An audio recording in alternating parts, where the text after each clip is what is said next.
Check the mic and make sure. Hai, what's up guys? Di video kali ini, aku akan membahas alur cerita lengkap dari film Kundo Age of Rampant.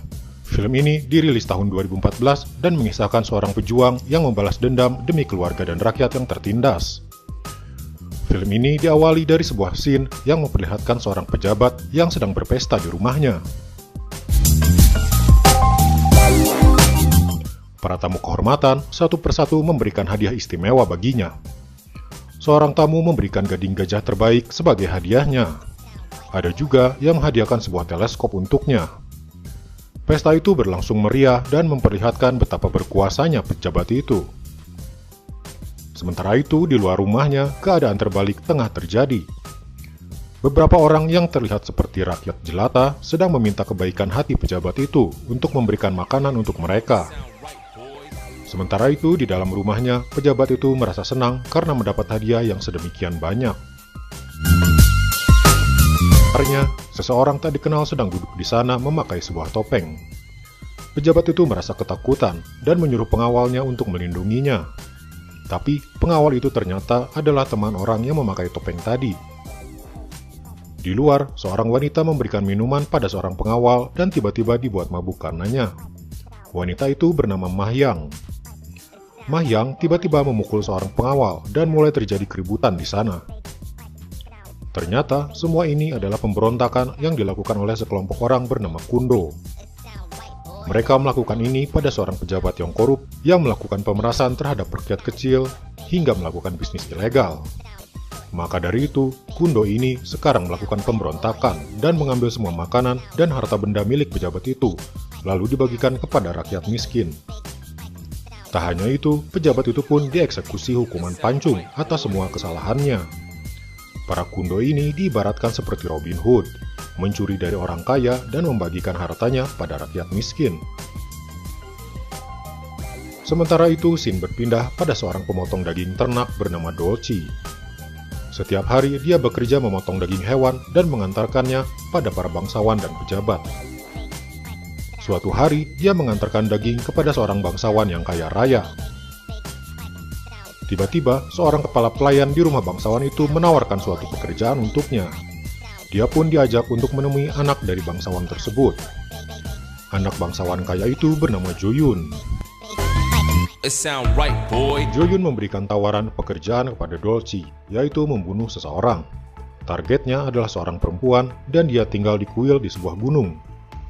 Karena merasa dirinya hanya seorang pemotong daging rendahan dan tak kuasa menolak perintah dari seorang bangsawan, dia pun menyanggupi pekerjaan tersebut. Pada malam harinya, Dolci mulai melakukan tugasnya. Dia pergi ke kuil itu dan mengendap-endap memeriksa kamar-kamar yang ada dan mengintip ke dalam. Di sebuah kamar, akhirnya dia melihat seorang wanita yang sedang tertidur. Dengan perlahan, dia membuka pintu dan masuk ke kamar itu. Dia pun langsung mengacungkan pisaunya dan bersiap untuk membunuh wanita itu. Namun, ada keraguan dalam dirinya, sehingga dia hanya diam terpaku. Lalu, wanita itu tiba-tiba terbangun. Dolci langsung panik dan kabur keluar. Seorang kepala kuil di sana melihat Dolci dan menghentikannya. Kepala kuil itu menasehati Dolci, namun Dolci tak mau mendengarnya dan pulang lagi menuju rumahnya.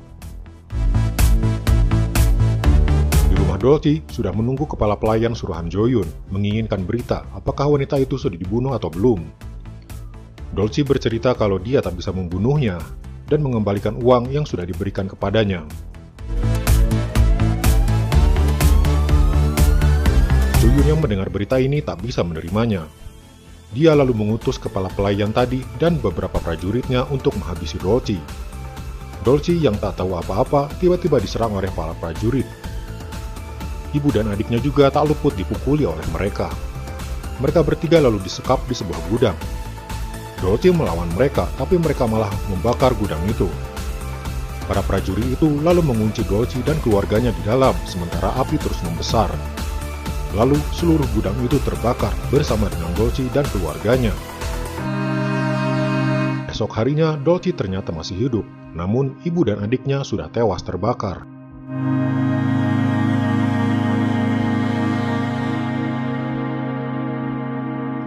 Amarahnya memuncak dan dendam langsung terpancar di matanya. Dia langsung pergi ke tempat bangsawan Jo-yun berada dan menantangnya. Yang tidak diketahui Dolci, Jo-yun adalah seorang petarung handal. Bahkan dia mampu mengalahkan 10 orang prajurit dengan kekuatan dan skill bertarungnya. Dolci yang tak bisa bertarung kini dihabisi oleh Jo-yun sampai para pengawal datang dan menangkap Dolci. Malam harinya, Dolci dibawa keluar untuk dieksekusi karena telah berani berulah melawan bangsawan Jo-yun. Di tempat eksekusi, terlihat sebuah lubang penuh dengan tubuh-tubuh bergelimpangan. Para Algojo bersiap untuk mengeksekusi Dolci, tapi tiba-tiba dari belakang, seseorang menyerang para Algojo itu. Dia adalah salah satu anggota Kundo dan mencoba menyelamatkan Dolci. Dolci pun diselamatkan dan dibawa ke tempat persembunyian Kundo. Tempat persembunyian itu berada di antara dua gunung, tersembunyi dari dunia luar. Dolci pun bertemu dengan para Kundo yang lain dan juga seorang guru, yang ternyata adalah kepala kuil yang pernah Dolci temui tempo hari. Yang membuat Dolci makin terkejut, di sana dia juga bertemu dengan wanita yang dulu Dolci akan bunuh. Ternyata wanita itu adalah salah satu selir bangsawan, ayahnya Jo-yun, dan dia sedang mengandung anak laki-laki. Waktu itu, Jo-yun menyuruh Dolci untuk membunuh wanita tersebut, karena dia tak ingin ada ahli waris lain yang akan menjadi saingannya. Ayahnya Jo-yun sudah tua dan sakit-sakitan, dan jika dia meninggal dan tak ada ahli waris lain, Jo-yun otomatis akan mewarisi semua kekayaannya. Tapi karena adanya selir ayahnya ini, Jo-yun berencana untuk membunuhnya, namun ternyata rencananya tak berhasil. Dan kini, wanita itu dalam perlindungan para Kundo. Dan Dolci sekarang pun sedang dibaiat untuk masuk ke dalam Kundo juga. Dolci menerima tawaran masuk ke dalam Kundo karena dia dendam pada Jo-yun yang telah membunuh ibu dan adiknya di peristiwa kebakaran tempo hari. Dan selama 2 tahun, dia berlatih bela diri di hutan bambu untuk meningkatkan skill bertarungnya, karena suatu hari nanti dia ingin membalas dendam pada Jo-yun. Sementara itu, di tempat Jo-yun, dia makin berulah. Dia berpura-pura meminjamkan padi untuk para rakyat miskin untuk digunakan bertani oleh mereka.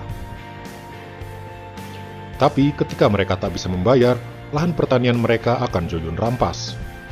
Besarnya lahan pertanian yang Jo-yun rampas tak sebanding dengan pinjaman yang dia berikan kepada mereka. Jo-yun pun sengaja membuat surat perjanjian yang berisi persetujuan kalau mereka tak bisa membayar, lahan mereka akan diberikan secara sukarela, bahkan rela menjadi budak Jo-yun. Jo-yun memanfaatkan kebutahurufan mereka itu, sehingga walaupun mereka minta keadilan di pengadilan, mereka tetap kalah, bahkan ada beberapa yang dihukum.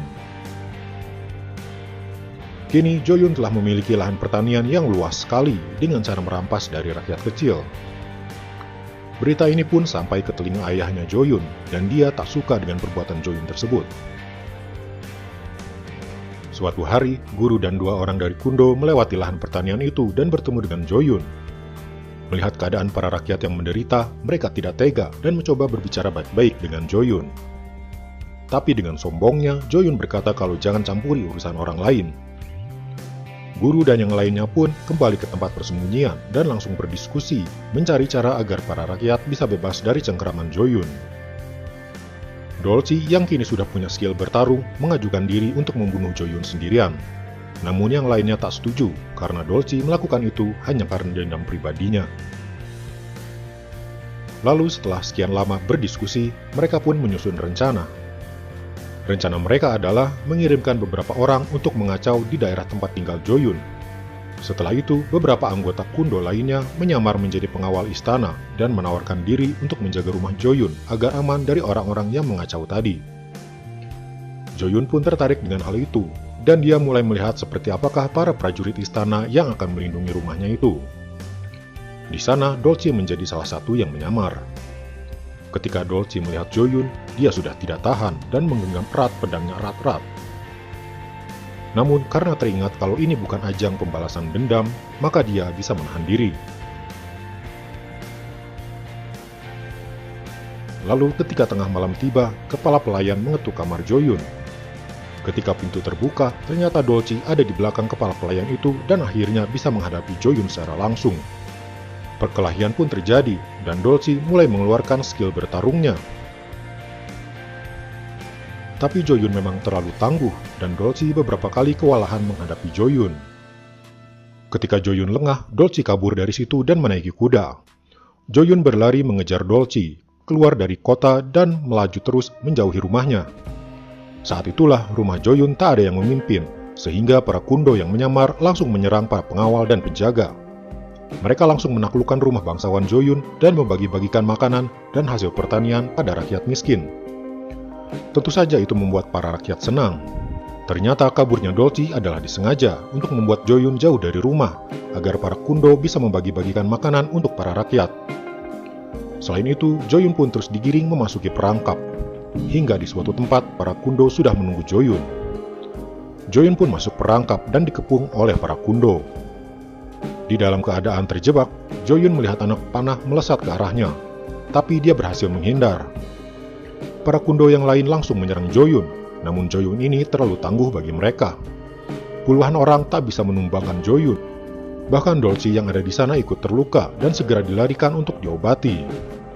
Kini tinggallah Joyun dengan seorang kundo yang ahli bela diri. Tapi Joyun masih tetap di atas angin, dan kundo ini berhasil ditusuk dengan pedang Joyun.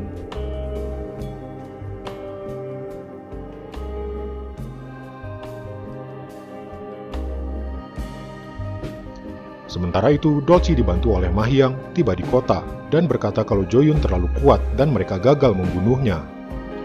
Sang guru berkata kalau dia ingin melihat ke sana, siapa tahu ada yang masih hidup dan bisa diobati.